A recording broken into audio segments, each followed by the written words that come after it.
Hey everyone, I'm Kevin, here with another crypto news roundup hosted by EXMO Exchange. In this episode, I have some juicy news for you about both Ethereum and Bitcoin, some of which may be super bullish. So if you're curious to hear more, you know what to do. Sit back, relax, and just keep on watching. So the first piece of news I want to touch on is Ether's price breaking its yearly high in 2020, hitting $322 per ETH. And there are three main factors I want to touch on, which may be causing this recent rally. Number one, as we all know, is DeFi has been absolutely exploding lately. Since May, the total value locked in DeFi has almost quadrupled to $3.75 billion. And if you've been listening on Twitter and other crypto communities, you would have heard people looking for yield farming and just a lot more general interest and participation in the DeFi ecosystem. So that has been really interesting. It's also caused yet another increase in transaction fees and clogged Ethereum network. Number two is just rising demand in different derivatives and spot markets for Ethereum. A long time ago, Ether didn't have futures, didn't have options, and all those different derivatives markets, right? But now it has those markets, and those have been picking up steam, reaching record highs for volume and open interest. These are reported by the various exchanges that offer these types of financial instruments tied to Ether. And the third one, of course, which I'm only going to briefly touch on because there's another article I want to show you later that's about the same theme, is the rollout of various Ethereum 2.0 milestones like their testnet and other components that let you and I participate in their new proof-of-stake network. And it's also interesting to note that Ether may potentially have a lot more room to run since other altcoins have been outperforming it in the past 30 days. So that means that Ether could have a much larger rally and it may not be out of steam yet.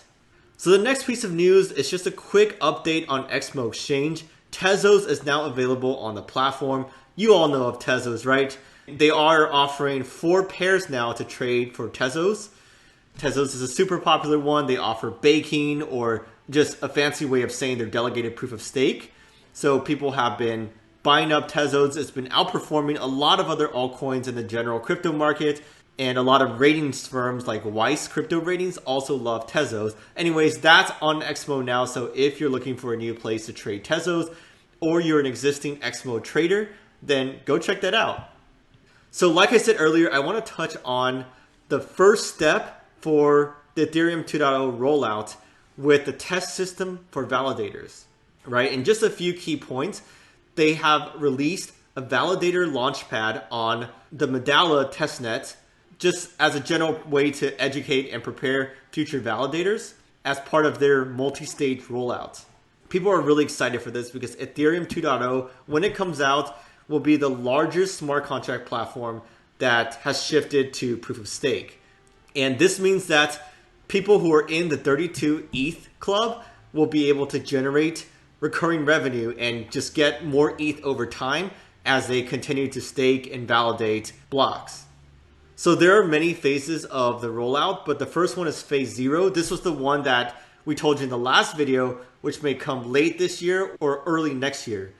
But the launchpad can come out even before phase 0 since this is in the testnet, and this will let people test out and try out the process to see how it goes. So there's some genuine excitement about this concrete step in the ETH roadmap, and that could partially explain the recent rally. Next up, some interesting analysis that the next bull market may have already started because of a recent influx of money in the crypto space. There has been a surge of fresh money entering the crypto markets, from new token sales in the DeFi space to huge price gains for projects like Cardano, Chainlink, VeChain, etc. So is this going to kick off another bull market or just another minor bubble waiting to burst? So I want to share a little bit of analysis by a founder of a crypto research house called BlockFire. Basically, there's a lot of parts in the current crypto ecosystem that are reminiscent of the last ICO boom, right? There's a whole list of new projects popping up in the DeFi space. Token sales are selling out in hours And a lot of existing projects are rocketing too, like Chainlink has been called the Tesla of crypto. And even Elon has been shilling Dogecoin, causing huge pumps along with TikTok fans, right? If you remember that, that's pretty funny. So these are all reminiscent of crazy stuff that was happening back in 2017. So keep that in mind if you're in back then. There's a lot of new cash grabs as well, which won't last the stand of time. But maybe the few minor ones that are legit and promising will be good ones to support. So definitely don't forget about what happened the last time around. This could kick off some FOMO later on when more and more fresh money and newbies come in. That hasn't quite happened yet because for now, the majority of the participants are longer term members and educated money, but people have been starting to throw it around less carefully. So this could be the start of a huge FOMO wave coming in.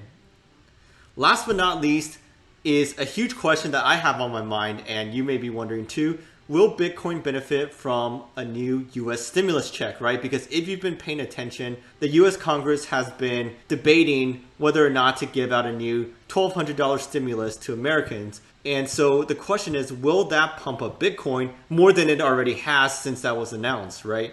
Because if you remember, there's been some people who said that people sent their $1,200 check straight to Coinbase and other exchanges to buy crypto or Bitcoin with it. But it wasn't that many enough to actually shift the price, right? Because that collective amount was still a small amount. But this time it could be different because people have been noticing the devaluation of the USD more prominently. And you have accounts on Twitter showing how much your stimulus check would have been worth now if you put it in Bitcoin the day you got it. So there's just more awareness, and people may be ready to put it in gold or Bitcoin or other stores of value this time around. So that may cause a move. But then lastly, what they say is that there are a lot of people that are struggling to make ends meet and record high unemployment. So Bitcoin likely won't be the foremost on people's minds as the stimulus checks arrive. So who knows, but this will be interesting to keep an eye out for. Anyways, that's it for this week's roundup. I hope you enjoyed this one. Like always, we aim to deliver you the best and most interesting news in bite-sized formats every time these episodes come out. So you know what to do. Just smash that like button, subscribe to catch future ones. I hope to see you guys on the next one, and I'll catch y'all later.